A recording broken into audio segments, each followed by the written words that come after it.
Big boss Malayalam season 7 ഈ ദിവസത്തെ ഈ മണിക്കൂറിലെ ഏറ്റവും പുതിയ അൺഒഫീഷ്യൽ വോട്ടിംഗ് റിസൾട്ട് അപ്ഡേഷനാണ് നമ്മൾ നോക്കാൻ പോകുന്നത്. വീഡിയോയ്ക്ക് മുൻപ് വീഡിയോ ലൈക്ക് ചെയ്യുക, ചാനൽ സബ്സ്ക്രൈബ് ചെയ്യുക. ഓഗസ്റ്റ് മാസം അങ്ങോട്ട് ധാരാളം ചിത്രങ്ങൾ OTT റിലീസ് ചെയ്യും. നമ്മുടെ ചാനൽ ഭാഗം പരിശോധിച്ചാൽ ആ വീഡിയോയ്ക്ക് നിങ്ങൾക്ക് കാണാൻ വേണ്ടി സാധിക്കുന്നതായിരിക്കും.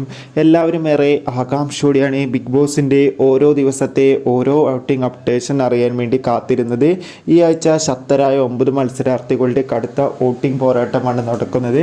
ഇപ്പോൾ ഇതാ വോട്ടുകളുടെ അടിസ്ഥാനത്തിൽ ഒട്ടും വിട്ടുകൊടുക്കാതെ മുൻപന്തിയിൽ 1-ാം സ്ഥാനം ശക്തമായി തന്നെ ഷാൻവാസിൻ്റെ മുന്നേറ്റമാണ് കാണാൻ വേണ്ടി സാധിക്കുന്നത്. 2-ാം സ്ഥാനം അനുമോൾ, 3-ാം സ്ഥാനം ഇപ്പോൾ അക്ബർ, 4-ാം സ്ഥാനം ശരത്ത്, 5-ാം സ്ഥാനം ഓനിയൽ സാബു, 6-ാം സ്ഥാനം ശൈത്യ, 7-ാം സ്ഥാനം റീന ഫാത്തിമ, 8-ാം സ്ഥാനം ഷാരിക, 9-ാം സ്ഥാനം ഷാരിക KB എന്നിങ്ങനെയാണ് സ്ഥാനങ്ങളുള്ളത്. കാത്തിരിക്കാം കൂടുതൽ വോട്ടിംഗ് അപ്ഡേഷൻ അറിയാൻ.